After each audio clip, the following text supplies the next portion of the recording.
우리의 생각은 운명을 바꾸는 가장 강력한 힘입니다. 당신의 지금 모습은 과거의 생각이 만든 결과이며 미래는 현재의 생각으로 창조됩니다. 생각은 영적인 힘이며 인간이 가진 가장 큰 무기입니다.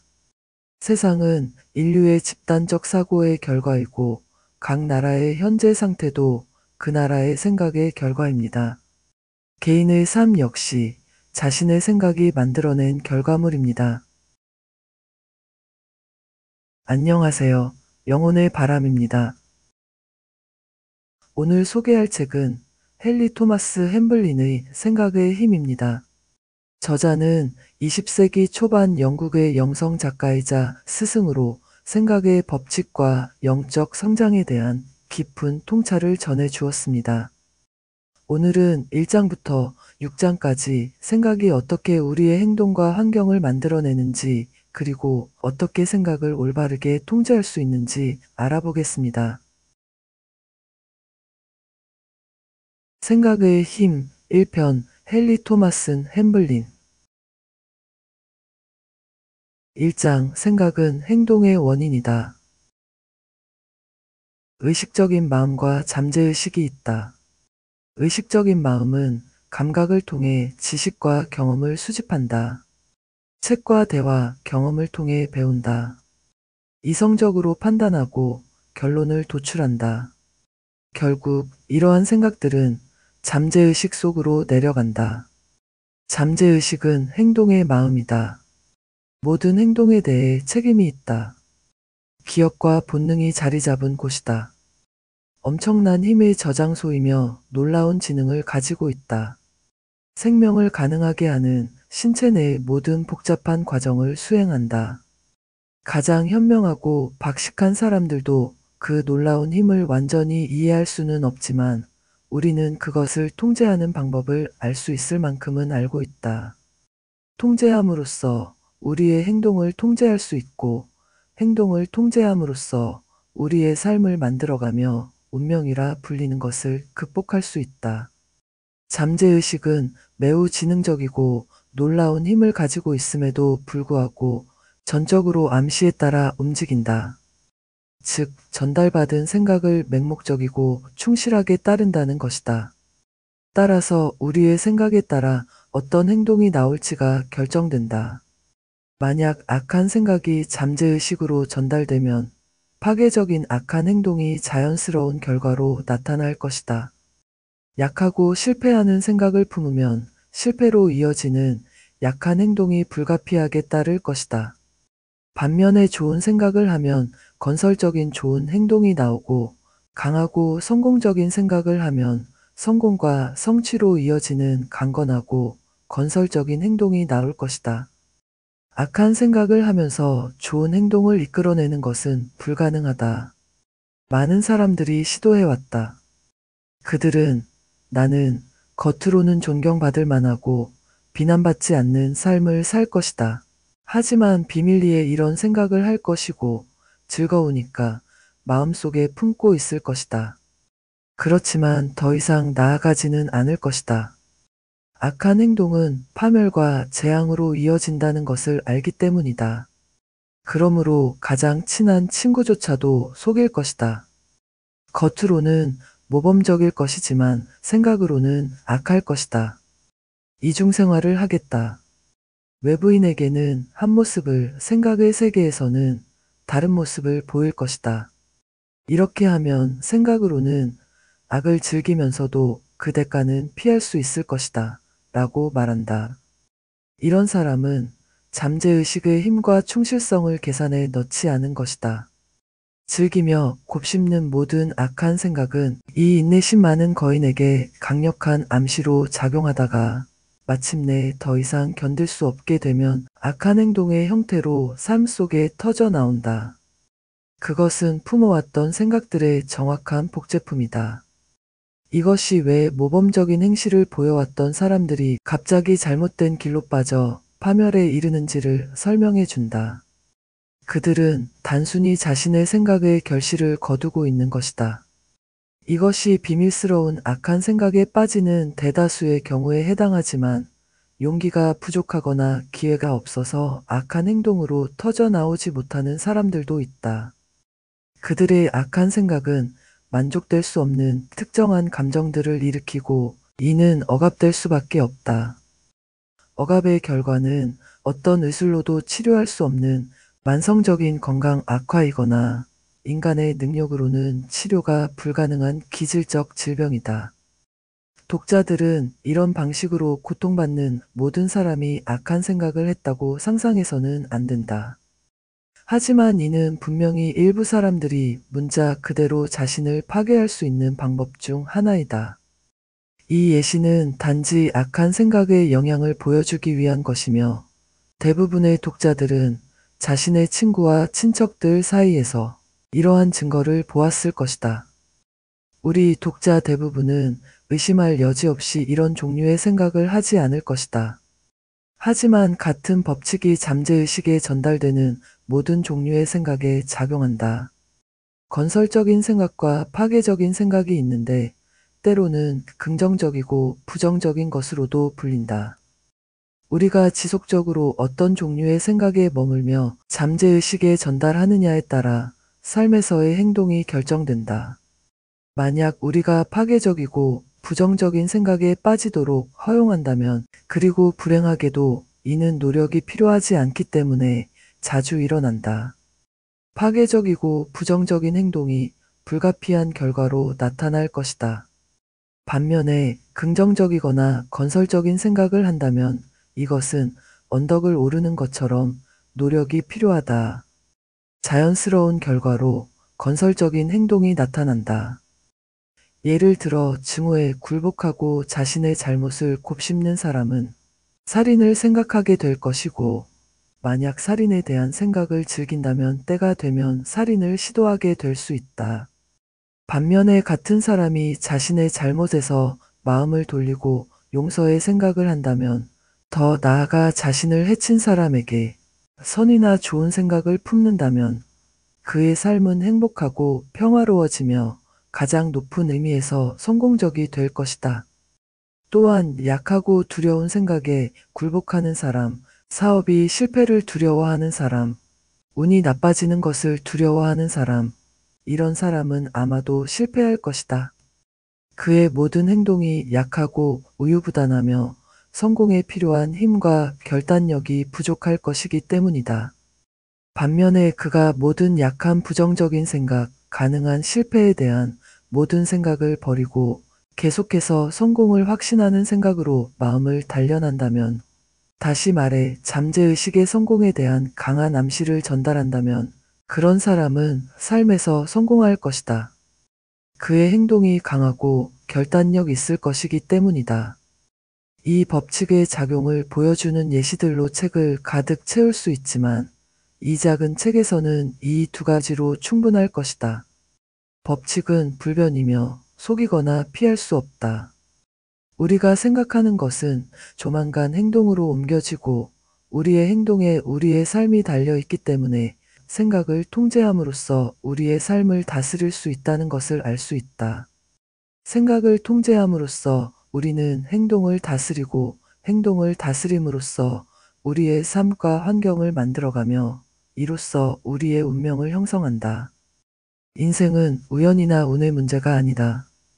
우리의 통제를 벗어난 것도 아니다. 그것은 대체로 우리의 생각의 결과물이다. 따라서 우리의 생각을 통제함으로써 우리는 거의 믿을 수 없을 정도로 우리의 삶을 다스리고 이끌어갈 수 있다. 의식적으로 생각하는 존재로서 성경에서 말하듯이 하나님의 모습과 형상을 따라 창조되었거나, 다시 말해 우주의 축소판으로서 우리는 우주에서 가장 큰 힘 중 하나를 가지고 있는데 그것이 바로 생각이다. 2장 무지의 희생자들. 우리는 의도적으로 부정적인 생각을 하는 사람이 많지 않다고 믿는다. 대부분의 사람들은 선한 의도를 가지고 있으며 좋은 일을 하고 좋은 사람이 되고 싶어 한다. 그럼에도 불구하고 우리 대부분은 정도의 차이는 있지만 잘못된 생각을 하는 사람들이며 이는 우리가 굳게 믿는 바로는 주로 무지 때문이다. 부정적인 생각이 매우 파괴적이라는 것이 일반적으로 알려져 있지 않기 때문에 우리는 그것이 해롭지 않다고 생각하며 무지하게 그런 생각에 빠진다. 실제로 불순함, 분노, 복수심, 증오, 원한, 질투, 잘못을 곱씹는 것, 슬픔과 상실, 비통함에 대해 생각하는 것, 두려움, 실패, 나약함, 빈곤, 질병, 쇠퇴, 죽음에 대한 생각은 모두 매우 파괴적이다. 이것들은 건강, 행복, 환경, 그리고 삶의 모든 영역을 파괴한다. 신경계를 망가뜨리고 노력을 마비시키며 의지를 약화시키고 잘못된 결정을 내리도록 한다. 이것이 매우 중요한 문제라는 것을 인정할 수밖에 없지만 아이들이나 일반 대중은 이러한 중요한 문제들에 대해 교육받지 못한다. 이러한 거의 보편적인 무지 때문에 우리 대부분은 우리 자신에게 큰 해를 끼치면서도 계속해서 부정적인 생각에 빠져든다. 예를 들어 우리 중 얼마나 많은 사람이 대부분의 굶주림으로 인한 죽음의 경우에 죽음을 초래하는 것이 음식 부족이 아닌 생각이라는 것을 알고 있을까? 먹을 것을 구할 수 없는 사람은 대개 며칠 안에 죽지만 유기적 질병을 치료하기 위해 자발적으로 단식하는 사람은 현명하게 단식을 한다면 40일 이상도 견딜 수 있으며 해를 입기는커녕 오히려 큰 이로움을 얻는다. 전자의 경우 며칠간의 강제적인 단식이 죽음으로 이어지는 반면 6주 정도의 자발적인 단식이 이로움만을 가져오는 이유는 무엇일까? 답은 물론 죽이는 것이 마음의 상태와 생각의 특성이지 음식의 부족이 아니라는 것이다.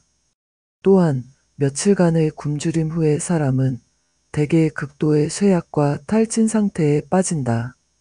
그러나 자발적으로 단식하는 사람은 일반적으로 자신의 일을 계속하며 단지 후반부에 이르러서야 평소보다 조금 덜 열심히 일할 뿐이다. 최근 신문에서 보도된 바와 같이 40일이나 50일 동안 단식한 한 목사는 일상적인 의무를 수행했을 뿐만 아니라 더불어 큰 집중력과 정신적 노력이 필요한 책을 집필했다. 굶주린 사람이 며칠 만에 허탈과 탈진 상태에 빠져 곧 죽음에 이르는 것과 비교해보면 마음과 생각의 힘이 얼마나 큰지 알 수 있다. 굶주린 사람의 경우 음식이 없어서 죽어간다고 생각하기 때문에 곧 실제로 죽게 된다.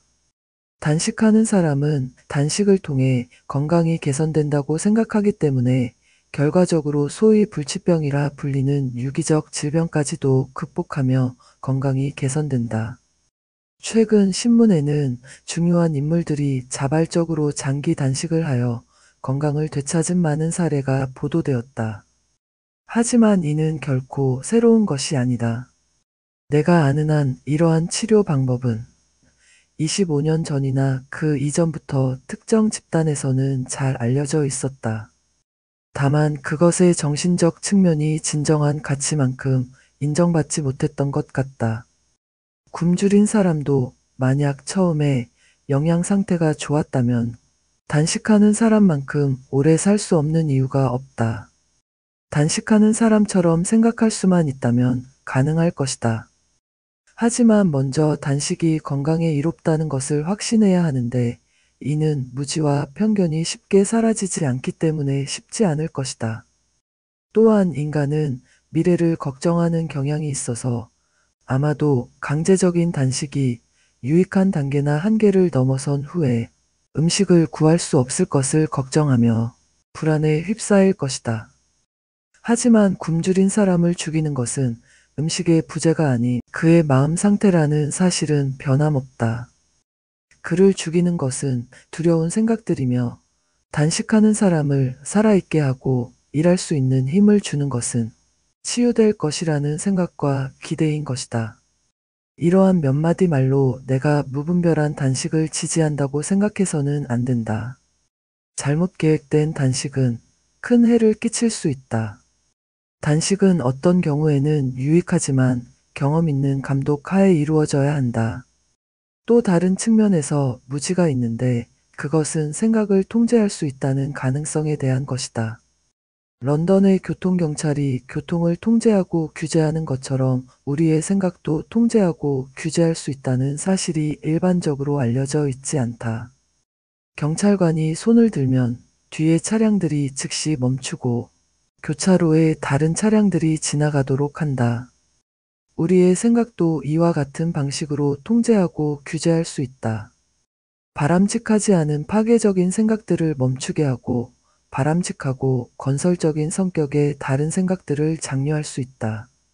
사람들은 이런 생각들을 피할 수 없지 않나요? 라고 말한다. 생각을 통제할 수 없다고 당연하게 여긴다. 대화 주제를 바꾸듯이 생각의 주제도 의도적으로 바꿀 수 있다는 것을 깨닫지 못한다.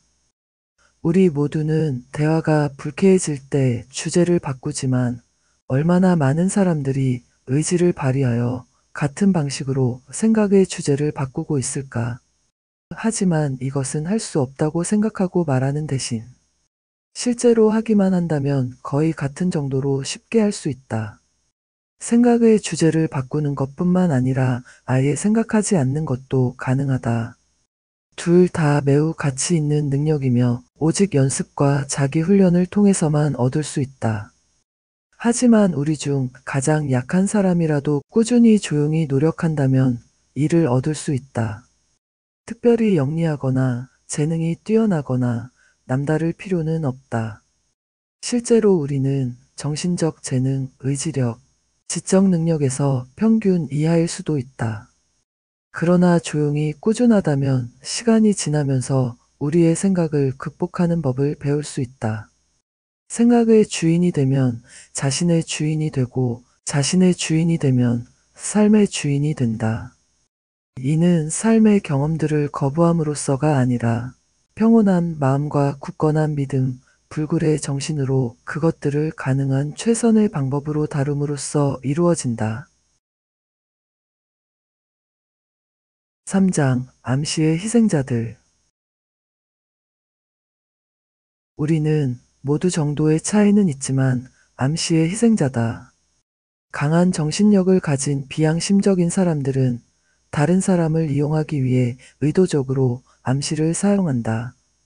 법정에서 변호사는 제가 제안합니다. 라고 말하며 진실이 아니거나 불공정한 암시로 증인을 압도하거나 혼란스럽게 만든다. 이처럼 강한 마음이 의지와 암시로 약한 마음을 지배하는 것이다. 최면술사는 희생자에게 차가운 금속을 등에 대고 그것이 뜨거운 쇠라고 암시한다. 그러면 실제로 피부에 화상과 물집이 생긴다. 또는 등유가 담긴 컵을 레모네이드라고 암시하면 희생자는 그것이 레모네이드라고 생각하며 마시고 즐긴다. 슈필드 박사의 책에서 두 유명한 의사의 이야기가 나온다. 그들은 암시의 힘을 증명하기 위해 식당에서 한 남자를 불러 그가 심각하게 아프니 침대에 누워 있어야 한다고 말했다. 그 남자는 그들의 명성과 의사로서의 높은 지위를 알았기에 그들의 말을 믿었고 집으로 가서 침대에 누웠다가 결국 죽고 말았다.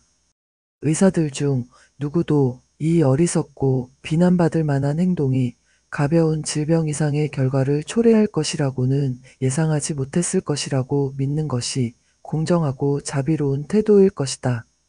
우리는 매일 신문에서 특정 약을 복용하라는 말을 듣는다. 수년 동안 그 암시에 주의를 기울이지 않을 수도 있지만 결국에는 우리 스스로 그 약을 복용하거나 다른 사람에게 복용을 권하게 될 수 있다. 눈물을 흘리며 재채기하고 손수건을 사용하는 사람을 보면 이는 독감을 연상시키고 만약 긍정적인 마인드를 가지고 있지 않다면 곧 자신도 독감에 걸릴 수 있다. 수천 가지 다른 방식으로 우리는 암시의 영향을 받는다. 우리는 눈, 귀, 맛, 냄새, 촉각을 통해 암시를 받는다.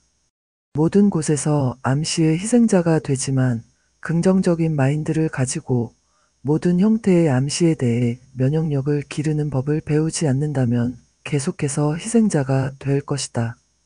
신문과 잡지의 약품 광고는 가장 강력한 암시의 매개체다. 우리는 이미 매일 신문과 광고판을 통해 특정 약을 복용하라는 말을 듣는 영향에 대해 언급했다. 하지만 현대의 무가치한 약품과 해로운 약물을 광고하는 방식은 암시의 힘과 가치 면에서 이러한 광고 방식을 훨씬 뛰어넘는다. 재채기하는 사람들과 허리 통증으로 고통받는 사람들의 사진은 사람들이 자신도 그러한 질병을 가지고 있다고 상상하게 만드는 것 외에는 다른 효과가 있을 수 없다. 소년 시절에 우리에게 닥친 이 새로운 병은 무엇인가? 라는 제목의 긴 광고를 신문에서 읽었던 것을 기억한다. 나는 깊은 영향을 받아서 그 병에 걸렸다고 확신했고, 그것도 심각하게 말이다. 부모님께 두려움을 말하지 않았다면 틀림없이 정말로 병이 났을 것이다. 내 고백을 들은 뒤 터져 나온 웃음소리는 결코 잊을 수 없다. 마치 웃음이 끝나지 않을 것 같았다. 하지만 그들은 웃음으로 내 두려움을 몰아냈고 그 이후로 나는 약품 광고에 대해 긍정적인 태도를 유지해왔다. 많은 독자들이 K 제롬의 의학 증상서적에 대한 유머러스한 경험담을 읽었을 것이다. 그는 책을 다 읽고 나니 한여 무릎 증후군을 제외한 모든 병을 가지고 있다는 것을 발견했다고 했다. 웃음을 자아내고 즐겁게 하기 위해 쓰여진 것이 분명하지만 대중이 이해한다면 약품 장사꾼들이 가게의 문을 닫게 만들 수 있는 진실의 조각이 담겨 있다. 또한 대중적 암시라고 불리는 것이 있다. 우리는 모두 군중과 같은 생각을 하고 대중을 휘어잡는 것과 같은 감정에 사로잡히는 경향이 있다. 긍정적인 사람이 군중의 생각과 감정을 휘어잡는 것은 매우 쉽다. 군중 속의 한 사람이 군중과 함께 움직이지 않기는 어렵다. 이것이 바로 평소에는 현명한 사람들이 국가적 축하 행사에서 광란에 빠지는 이유다. 이는 또한 평소에는 평화롭고 해를 끼치지 않는 사람들이 군중 속에서 폭력과 무질서한 행동에 가담할 수 있는 이유이기도 하다. 단순히 대중의 감정이 그들을 사로잡아 너무나 강하게 영향을 미치기 때문이다. 어떤 사람들은 다른 사람들보다 암시에 더 쉽게 영향을 받는다는 것은 사실이다. 어떤 이들은 무디고 침착해서 암시가 덜 영향을 미치는 것처럼 보인다. 반면에 다른 이들은 더 민감하고 예민하다. 이들은 암시의 영향을 크게 받아 그것에 대항하는 법을 배우기 전까지는 쉽게 희생양이 된다. 이런 사람들은 자신이 불공평한 대우를 받았다고 느끼고 삶이 자신을 너무 민감하게 만들어 부당하게 대했다고 생각할 수 있다. 하지만 그들은 자신을 불쌍히 여길 필요가 없다.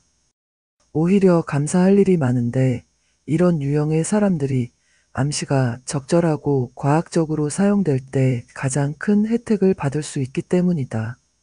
마지막으로 유혹의 주제에 이르렀다. 우리 모두는 어떤 식으로든 유혹을 받는다. 어떤 이에게는 심각한 유혹이 다른 이에게는 전혀 영향을 미치지 않을 수 있지만 각자는 자신만의 특별한 방식으로 유혹을 받는다. 유혹이란 암시가 아니고 무엇인가? 그 암시가 어디서 오는지, 누구로부터 오는지를 논할 필요는 없다. 성공적으로 저항하는 법을 배우기 전까지는 우리가 그것의 희생자라는 것을 아는 것으로 충분하다. 유혹만큼 교묘한 암시는 없다. 그것은 너무나 영리해서 어떤 식으로든 대항하는 것이 불가능해 보인다. 심지어 우리가 가장 좋은 순간에 고귀한 행동을 하려 할 때도 저급한 생각과 동기가 우리에게 암시된다. 만약 우리가 넘어지지 않으려면 영원한 경계를 해야 한다. 그리고 이것이 바로 가장 위대한 모든 책에서 가장 위대한 모든 스승이 유혹에 빠지지 않도록 깨어 기도하라 라고 우리에게 말하는 이유이다. 이 장을 마무리하며 거의 모든 것이 암시라고 주장하는 사람들이 가르침에 대해 간단히 언급하겠다. 그들의 이론은 우리가 오직 의식만을 가지고 있으며 우리 삶을 형성하는 모든 것이 암시의 결과라는 것이다. 따라서 그들은 빈곤은 빈곤에 대한 암시를 받아들인 결과이고 질병은 질병에 대한 암시를 받아들인 결과이며 고통은 고통에 대한 암시를 받아들인 결과라고 말한다. 이러한 암시들에 대항하기 위해 반대되는 자기 암시가 권장된다. 가난한 사람은 잠들기 전에 부, 번영, 풍요에 대한 암시를 스스로에게 속삭이라고 조언받는다. 만약 잠재의식이나 어떤 이들이 말하는 무의식이 그 암시를 받아들인다면 빈곤은 끝이 난다. 병든 사람도 같은 방법을 쓰되 건강에 대한 암시를 사용하면 비슷한 즐거운 결과를 얻을 수 있다고 한다. 물론 이는 잠재의식 또는 힘의 마음이 속삭여진 암시를 받아들일 경우에만 해당된다. 이 모든 것이 대부분의 독자들에게는 순전한 헛소리이자 허세로 보일 수 있다. 하지만 필자는 위와 같은 거친 형태의 가르침을 받아들일 준비가 되어 있지는 않지만 여기에 상당한 진실이 있다고 믿는다. 그러나 이런 식으로 잠재의식을 건드리는 것은 바람직하지 않다. 오늘날 많은 사람들이 지식이나 경험 없이 이루어진 현명하지 못한 실험의 영향으로 고통받고 있다. 4장 극복의 비밀 도공의 손안의 점토처럼 삶을 빚고 형성하기. 왜 올바른 생각이 그토록 중요할까? 그것은 우리의 행동에 영향을 미치기 때문이다. 성격과 확고한 마음을 만들기 때문이다. 우리의 웰빙과 삶의 전체적인 성공이 그것에 달려 있기 때문이다. 해로운 암시를 극복할 수 있는 것이 바로 올바른 생각이기 때문이다. 우선 우리는 생각이 우리의 행동과 결정의 원인이라는 것을 깨달아야 한다. 이것이 바로 우리의 환경이 생각에 달려있는 큰 이유다. 예를 들어 우리가 생각 속에서 삶의 어려움을 극복하지 못한다면 실제 경험에서도 결코 그것들을 극복할 수 없다. 이것은 우리가 어려움을 용감하게 직면하고 생각 속에서 정복해야만 실제로 그것들을 극복할 희망을 가질 수 있다는 것을 의미한다.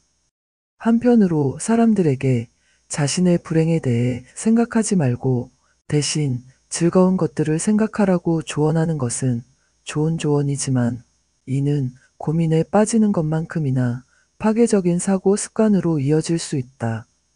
올바른 생각을 시도해봤지만 아무 차이가 없다 라고 말하는 사람들의 실패는 이러한 조언의 부정적 적용 때문이다. 그것이 아무 차이도 만들지 않는 이유는 그것이 전혀 올바른 생각이 아니라 실제로는 잘못된 생각이 한 형태이기 때문이다. 그런 사람들은 나는 결코 내 문제에 대해 잘못된 생각을 하지 않아요. 나는 그것들에 대해 생각하기를 거부해요. 라고 말한다. 바로 여기에 모든 문제가 있다. 삶의 어려움들을 용감하게 맞서 생각으로 정복하는 대신 그것들을 피해 도망가는 것이다. 불쾌한 생각이 마음에 떠오를 때마다 해야 할 귀찮은 의무나 직면해야 할 위기 또는 극복해야 할 어려움에 대한 생각이 들 때마다 마음은 그것을 회피하고 더 즐거운 것으로 달아난다. 나는 결코 내 문제에 대해 생각하지 않아요. 라고 말하며 이런 종류의 불쾌한 생각들을 피하는 사람은 실제 어려움이 닥쳤을 때 결코 그것을 극복할 수 없다는 것을 발견한다. 사실 그의 소위 올바른 생각이라는 것이 결정을 내리고 어려움을 확고하고 현명하게 다루는 것을 방해한다. 우리는 먼저 생각 속에서 극복해야만 실제 경험에서도 극복할 수 있다. 세상은 두 부류의 사람들로 나눌 수 있다. 1. 삶을 극복하는 사람들. 2. 삶에 의해 극복당하는 사람들. 삶의 어려움을 극복하는 사람들은 생각 속에서 그것을 극복하는 사람들이다. 삶의 어려움에 의해 극복당하는 사람들은 생각 속에서 극복하지 못하는 사람들이다. 후자가 불행하게도 잘못된 생각이라고 잘못 믿은 형태의 올바른 생각을 따르려는 시도에서 의도적으로 불쾌한 생각을 회피하는 습관을 들이지 않았다 하더라도 그들은 여전히 수동적이다. 즉, 그들은 조만간 실제 경험에서 극복해야 할 어려움을 생각 속에서 극복하는데 실패한다. 극복의 비밀은 생각의 승리에 있다. 우리가 계속해서 생각 속에서 극복한다면 확고한 마음을 발달시키게 된다. 확고한 마음 없이는 인생의 전투에서 승리하는 것이 불가능하다.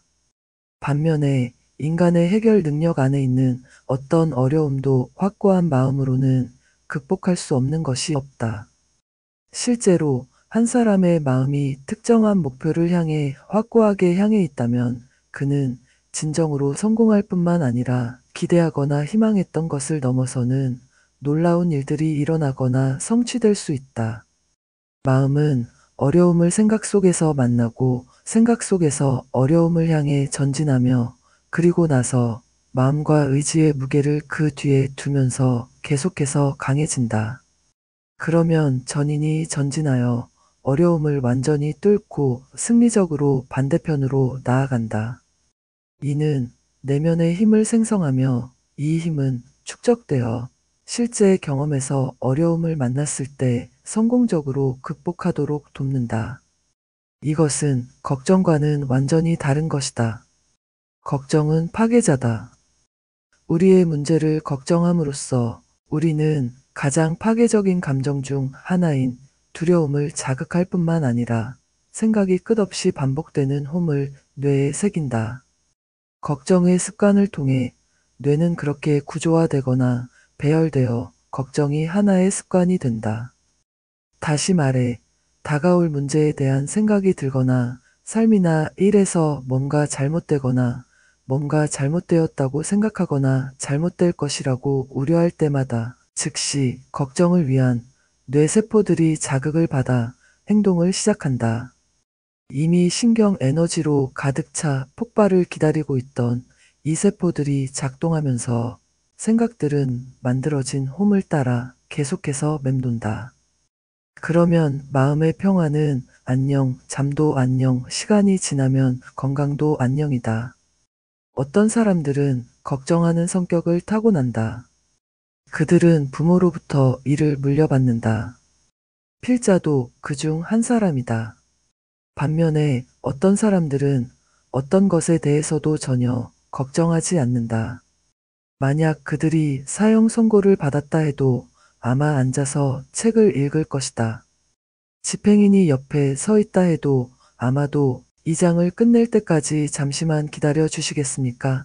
라고 말할 것이다. 내가 아는 한 사람은 한때 그의 감각 중 하나를 잃게 될 질병을 앓고 있다는 말을 들어야 했다.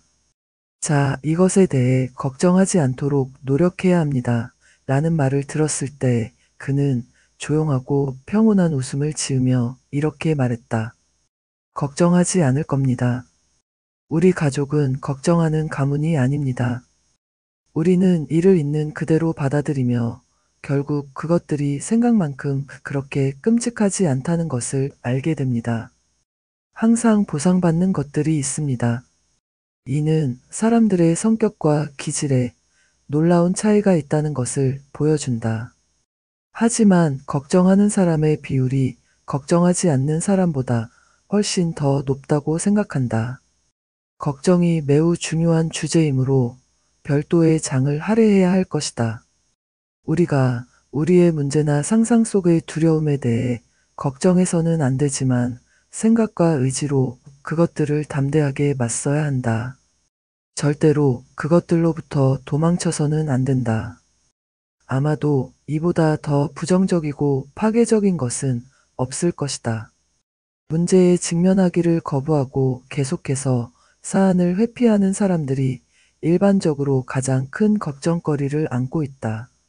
생각으로 문제를 피하는 것은 오히려 문제를 키우므로 걱정할 거리가 실제로 더 많아진다. 반복될 위험이 있지만 우리는 생각 속에서 극복해야 한다는 이 가장 중요한 진리를 다시 한번 지적해야 한다. 단순히 문제를 마음에서 지우고 즐거운 것들을 생각하라는 가르침은 긍정적으로 따를 수는 있지만 일반적으로 적용되는 방식은 완전히 부정적이다. 부정적인 방식으로 적용되면 의지를 약화시키고 주도성을 빼앗으며 결정하고 행동하는 능력을 파괴한다. 문제를 피하는 대신 다가올 문제나 어려움에 대한 생각이 의식 속에 떠오를 때마다 우리는 그것을 담대하게 맞서야 하며 우리가 그것을 극복하고 승리할 수 있다고 확신해야 한다. 매번 그런 생각이 떠오를 때마다 힘, 극복, 승리의 확신으로 맞선다면 실제로 어려움을 마주해야 할 때가 오면 우리는 극복하고 성공적으로 경험을 통과할 수 있는 충분한 힘이 있다는 것을 발견하게 된다. 우리는 마음이 확고하고 우리를 놀라게 하는 힘의 저장고를 가지고 있음을 알게 된다. 실패, 어려움 또는 두려움에 대한 생각을 이런 방식으로 맞서는 것은 잠재의식에 영향을 미친다. 잠재의식은 분명한 지시를 받고 자신에게 기대되는 바를 인식한다. 충실한 하인인 잠재의식은 우리를 실망시키지 않는다. 이러한 확신은 다양한 형태일 수 있으며 그것을 사용하는 사람의 유형에 따라 필연적으로 달라져야 한다. 어떤 사람에게는 성경적이고 헌신적인 성격의 확신만이 도움이 될 수 있다. 다른 사람에게는 종교적 형태의 확신은 도움이 되지 않을 수 있지만 더 심리학적인 형태가 만족스러울 수 있다. 각자는 자신에게 호소하는 형태를 선택해야 한다. 심리학적 형태의 확신으로 시작한 사람이 결국에는 종교적이거나 헌신적인 것을 채택할 수도 있다. 현재 한 사람에게 호소력 있는 형태가 바로 현재의 올바른 형태인 것이다. 따라서 종교적 성향을 가진 사람이 어려움이나 시련, 두려움의 생각을 만날 때 그는 다음과 같은 대항 생각이나 확신으로 담대하게 맞설 수 있다. 나를 강하게 하시는 그리스도를 통해 나는 모든 것을 할 수 있다. 그러므로 나는 지금과 언제나 사용할 수 있는 그리스도의 힘으로 이 어려움을 완전히 통과할 것이다. 동시에 그는 자신이 보이지 않는 힘에 의해 이끌려 어려움을 밀어내며 통과하는 모습을 마음속에 그릴 수 있다.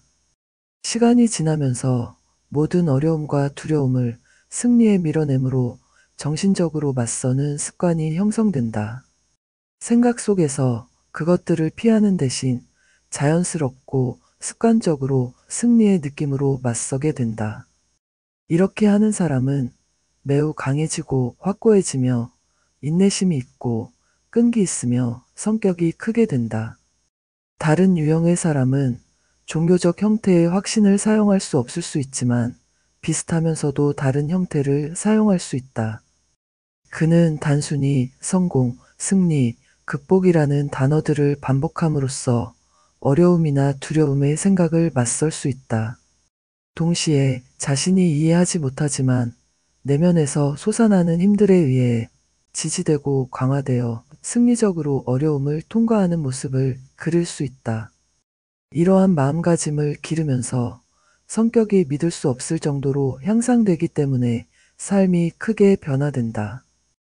삶의 어려움이 그를 압도하는 대신 학생은 그 어려움들을 극복한다. 이 승리를 이룬 후에는 새로운 정복의 영역을 발견하고 새롭고 아름다운 전망이 펼쳐진다. 그는 자신의 성격을 빚고 형성할 수 있으며 이를 통해 자신의 삶을 빚고 형성할 수 있다는 것을 발견한다.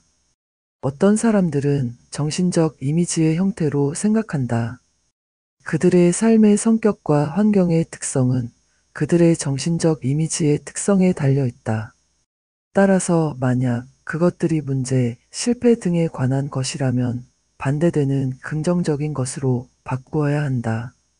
어떤 사람들은 본래 부정적인 정신적 이미지를 떠올리는 경향이 있다. 분기별 날짜를 생각할 때 집세를 낼 수 없는 자신의 모습과 강제 판매, 퇴거 등 끔찍한 결과를 그린다. 사업에 대해 생각할 때 만약 사업주라면 파산을 생각하고 법정에서 파산관제인의 신문을 받는 자신의 모습을 본다. 만약 고용인이라면 실직하고 집을 잃고 헛되이 일자리를 찾아 헤매는 수천 명 중 한 명이 되어 그러한 상황이 수반하는 모든 고통과 불편을 겪는 모습을 그린다. 만약 사고를 목격하면 그들은 자신이 희생자가 되어 길가에서 뒤엉켜 있는 모습을 그린다. 병원을 보거나 읽으면 정신적으로 자신이 환자가 되어 무서운 수술을 받거나 덜 끔찍한 세상으로 떠나면서 눈물 흘리는 친척들에게 작별 인사를 하는 모습을 그린다. 불행하게도 이러한 정신적 이미지들이 마음을 차지하도록 허용하는 것은 그들이 두려워하고 시각화하는 바로 그 상황을 그들에게 끌어들일 수 있다. 따라서 그러한 모든 부정적인 정신적 이미지들을 그것들의 긍정적 반대로 바꾸는 것이 매우 중요하다. 이런 방식으로 그러한 해로운 이미지의 나쁜 영향을 피할 수 있을 뿐만 아니라 정반대의 상태가 우리의 경험에서 가능해진다. 만약 실패, 빈곤, 재난, 사고, 질병, 죽음에 대한 이러한 정신적 이미지들이 성공, 번영, 건강, 위험으로부터의 보호, 행복한 노년의 이미지로 바뀐다면 이러한 바람직한 상태들이 그렇지 않았다면 나타났을 바람직하지 않은 것들 대신에 삶에서 나타나는 경향이 있다. 예를 들어 집세를 내지 못해 퇴거당하거나 강제 매각되는 정신적 이미지 대신에 집세가 지불되고 걱정 없는 편안한 집이 정신적 이미지를 지속적으로 그린다면 이러한 행복한 상황이 현실화될 가능성이 더 높아진다. 정신적 이미지가 아마도 가장 강력한 형태의 생각이기 때문에 그것의 올바른 배양에는 아무리 많은 중요성을 둬도 지나치지 않다. 이러한 배양의 효과는 긍정적인 마음가짐이라는 매우 바람직한 상태를 가져오는 것이다. 이는 또한 성격을 구축하여 한때 약했던 곳에서 우리를 강하게 만들고 이전에는 전혀 감당할 수 없었던 많은 일들을 성취할 수 있게 만든다. 5장 우리는 자신의 악의 창조자인가? 우리는 악한 우주에서 살며 악의적이고 불친절한 운명의 희생자인가? 아니면 근본적인 원칙이 도움이 됨 또는 사랑인 질서정연한 우주에서 살고 있는가? 우리 대부분은 내면적으로 전자가 사실이지 후자가 아니라고 믿고 있다고 생각한다. 이것이 우리가 잠재의식적 두려움을 품고 있는 이유이며 겉으로는 반대로 보일 수 있지만 우리가 비관주의자인 이유다. 이러한 내면의 비관주의가 어떤 끔찍한 결과를 초래하는지 누가 말할 수 있을까? 이미 다른 곳에서 말했듯이 악에 대한 믿음은 악이 현실이 되도록 만드는 경향이 있다. 실패에 대한 믿음은 실패를 낳고 질병에 대한 믿음은 질병을 낳는다. 필요한 것은 믿음의 변화이며 그 후에는 생각의 변화가 거의 자동적으로 따라온다. 사실은 우리가 질서정연한 우주에 살고 있지만 우리 자신이 질서정연하지 않다는 것이다. 우리는 우리의 진정한 환경과 조화를 이루지 못하고 있다. 우리의 진정한 환경은 질서정연하고 완벽한 우주다. 삶의 숨겨진 법칙은 사랑 또는 협력이다. 생물학자 라인하이머는 자연계 전체에서 식물과 동물 모두에서 이 협력의 법칙이 지켜질 때 건강과 발전이 따르고 이를 위반할 때 질병과 무질서가 따른다고 가르친다. 즉, 약탈적이거나 기생적인 행위를 하는 대신 봉사와 협력의 길을 따를 때 그렇다는 것이다. 우리는 먼저 우리가 질서정연한 우주에 살고 있으며 삶이 사랑을 기반으로 한다는 것을 믿어야 한다.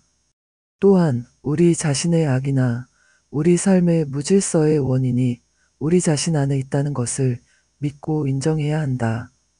모든 문제의 진실은 우리가 삶과 조화를 이루지 못하고 있으며 그 근본적인 법칙에 따라 살지 않고 있다는 것이다. 조화, 평화, 진정한 성공, 그리고 걱정 없는 삶은 우리가 삶과 조응하고 우리가 살고 있는 질서정연한 우주와 조화를 이루며 사랑 또는 협력적 도움이라는 우주와 삶의 법칙에 따라 일할 때만 가능하다. 선지자 이사야가 우리에게 말하듯이 이 법칙이 보편적으로 준수될 때가 올 것이다. 사자가 소와 같은 먹이를 먹고 나의 거룩한 산 모든 곳에서 해됨도 없고 파괴됨도 없으며 물이 바다를 덮음같이 여호와를 아는 지식이 세상에 충만할 것이다. 이상적인 상태는 아직 멀리 있을 수 있지만 진리를 아는 우리는 지금 여기서 그것을 실천할 수 있다. 그렇게 함으로써 우리는 삶에 조화와 평화를 가져올 수 있으며 이는 말로 표현할 수 없을 정도다. 우리는 매일 우리가 질서정연한 우주에 살고 있음에 감사할 수 있다. 우리가 그것과 조화를 이룰 수 있기를 매일 기도할 수 있다.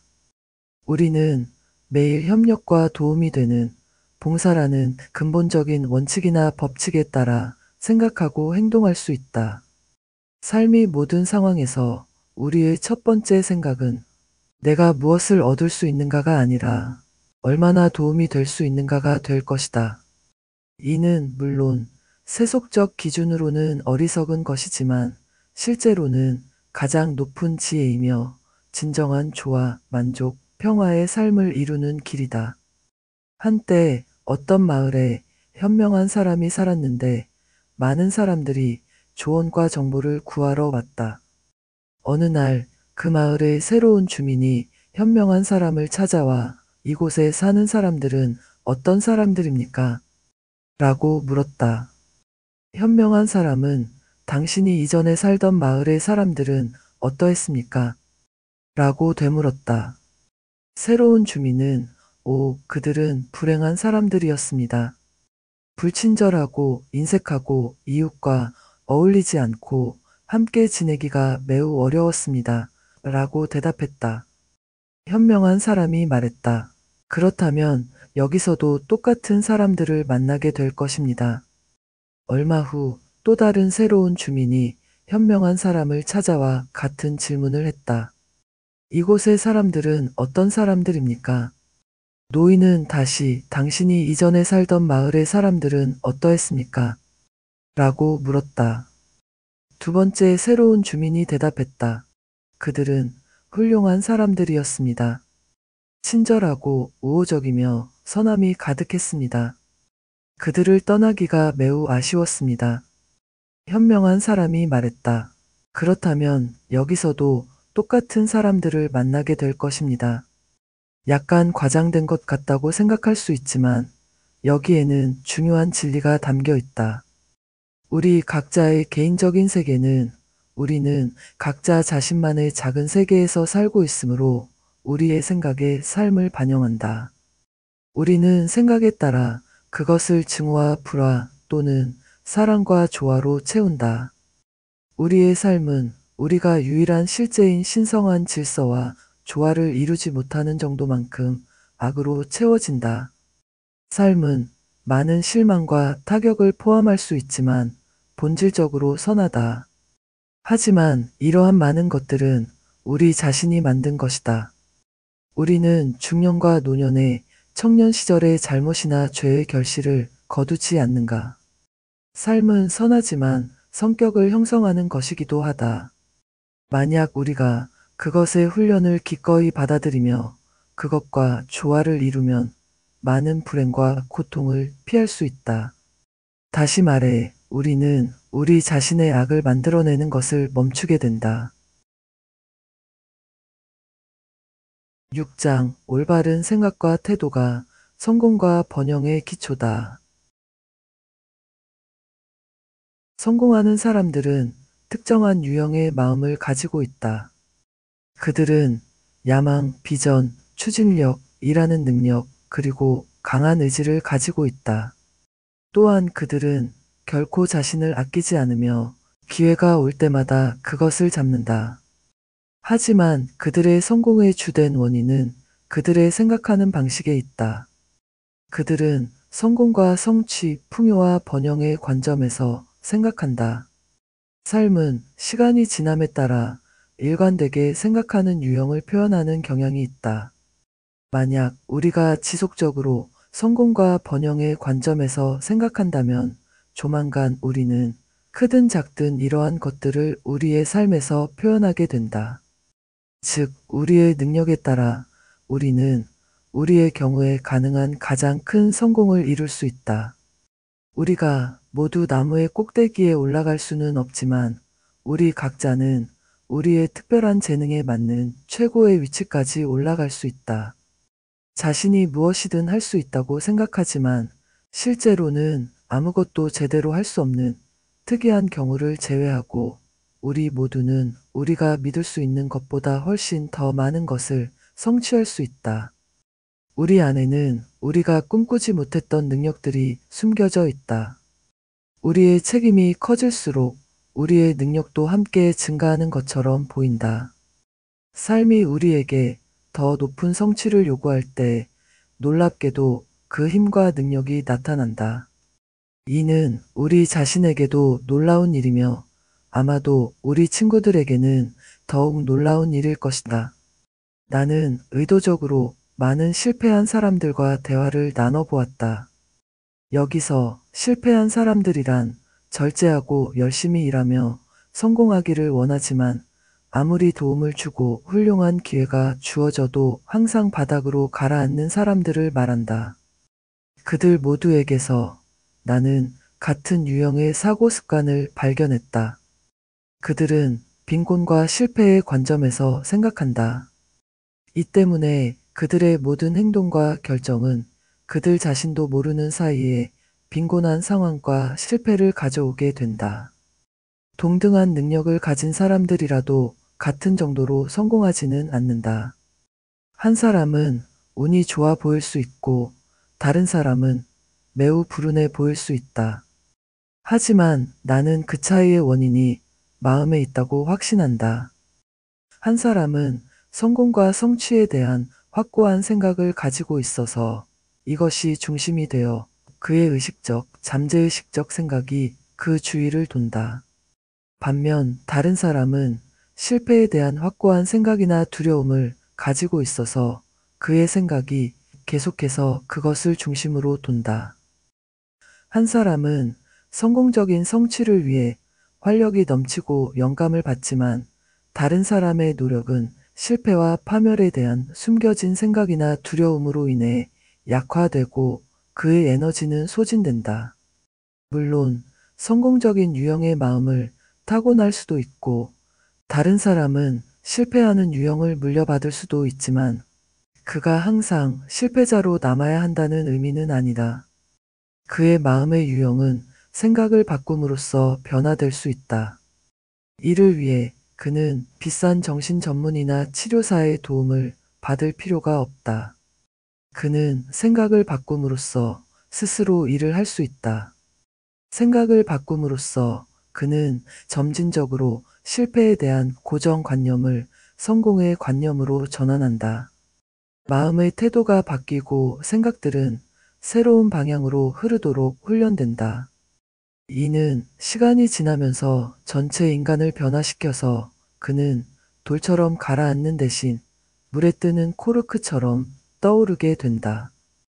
그는 바닥으로 가라앉는 대신 자신의 직업이나 소명에서 그에게 맞는 정상에 도달한다. 그는 꼭대기에 충분한 공간이 있다는 것을 발견하는데 이는 매우 적은 수의 사람들만이 그들의 마음을 건설적인 방식으로 사용하기 때문이다. 그는 선택받은 소수가 되는데 이는 단순히 일상적인 일을 하기 위해서가 아니라 창조적인 도구로서 그의 마음을 사용하기 때문이다. 진정한 성공은 봉사에 기반한다는 것을 잊어서는 안 된다. 우리는 오직 세상을 위한 협력적 도움을 통해서만 행복을 찾을 수 있으며 이것이야말로 진정한 성공이다. 돈과 명성은 행복과 만족을 가져다 주지 못한다면 쓸모없다. 봉사와 협력적 도움은 가장 진실되고 지속적인 성공을 가져온다. 효율성과 결합되면 그것들은 우리를 우리의 특정 분야나 소명에서 없어서는 안 될 존재로 만든다. 결국 성격의 질이 자신만의 이야기를 들려준다. 봉사, 성실성 등을 비웃으며 빠르게 상승하는 사람들은 일반적으로 나중에 파멸과 불명예 속에서 무너진다. 따라서 우리의 생각은 단순히 성공과 성취에 대한 것이 아니라 봉사와 도움에 관한 것이어야 한다. 우리는 내가 이것에서 무엇을 얻을 수 있을까가 아니라 얼마나 도움이 될 수 있을까를 더 많이 생각해야 한다. 모든 견고한 성공은 공동체에 대한 우리의 도움의 정도에 기반하기 때문이다. 우리가 더 도움이 될수록 더 없어서는 안 될 존재가 되며 따라서 일반적으로 보상도 더 커진다. 이 모든 것을 떠나서 성공과 성취의 관점에서 생각하고 동시에 풍요와 번영의 의식을 유지하는 것은 이러한 것들을 우리에게 끌어당기는 경향이 있다는 사실은 변함없다. 마음은 대부분의 사람들이 꿈꾸는 것보다 훨씬 더 창조적이며 우리의 생각은 그 종류에 따라 성취의 기회와 더 풍요로운 환경을 또는 반대로 실패와 부족을 끌어당긴다. 그러므로 성공적 성취의 내적 원인은 마음에 있다. 마음이 어디든 가고 싶은 대로 방황하도록 내버려 두는 대신 우리는 그것을 건설적으로 생각하도록 훈련해야 한다. 다른 사람들이 여가 시간을 어리석게 보내는 동안 우리는 반대로 마음이 성취의 관점에서 긍정적으로 생각하도록 강요해야 한다. 우리는 생각이 자연스럽고 쉽게 그 주위를 돌 수 있는 이상을 마음속에 지속적으로 간직할 수 있다. 이런 건설적인 생각은 다른 사람들이 쾌락의 시간을 낭비하는 동안 우리가 일하고 노력하도록 만든다. 하지만 이것은 고난이 아니라 오히려 큰 기쁨이다. 그것은 우리의 열정을 불러일으키고 그 후에는 모든 과제가 비교적 쉬워진다. 조만간 우리가 준비되었을 때 마치 해가 뜨거워지는 것처럼 확실하게 기회가 우리에게 찾아온다. 법칙은 틀림없다. 우리가 준비되었을 때 기회가 나타난다. 이 장을 마무리하며 한 가지 경고를 하고자 한다. 성공은 우리의 주인이 되고 우리는 그것의 노예가 될 위험이 있다. 따라서 가능하다면 가장 높은 형태의 성공을 선택하는 것이 중요하다. 하지만 일반적으로 우리는 선택의 여지가 없다. 우리의 야망은 말하자면 우리 안에서 태어나는 것이기 때문이다. 우리는 단지 시골 초등학교 교육만을 받은 가난한 소년의 사례를 마음에 두고 있는데 그는 지금 안수받은 선교사가 되었다. 그의 위치에 있는 사람에게는 전혀 불가능해 보이는 일이었다. 그가 자신의 소명을 선택했는지 아니면 소명이 그를 선택했는지는 말하기 어렵지만 어느 경우든 피로, 열병, 가난, 세상의 조롱을 의미하는 그의 수고, 자기희생, 봉사의 삶은 그에게 진정한 만족을 가져다 줄 것이다. 봉사에서 그리고 세상을 다른 이들이 살기에 더 나은 곳으로 만들려는 노력에서 성공을 찾는 사람이 가장 진정으로 성공적이다. 그러면 그의 성공이 그의 주인이 되고 그가 그것의 노예가 되더라도 문제가 되지 않는다. 그러한 노예 상태는 가장 큰 기쁨이 되고 가장 큰 만족을 주기 때문이다. 이것들은 어떤 돈으로도 살 수 없는 보물이며 부와 명성을 통해 얻으려 하는 사람들에게는 영원히 피해가는 것들이다.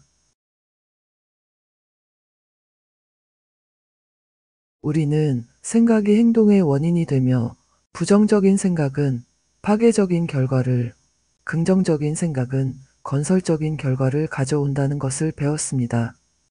또한 우리의 생각이 환경과 성공을 결정하며 올바른 생각의 훈련을 통해 두려움과 제한을 극복할 수 있다는 것도 알게 되었습니다. 다음 편에서는 생각이 건강에 미치는 영향과 생각의 끌어당김의 법칙, 그리고 영적 성취를 위한 생각의 힘에 대해 더 깊이 알아보겠습니다. 우리의 삶을 변화시키는 놀라운 여정을 함께 이어가시기 바랍니다. 시청해 주셔서 감사합니다.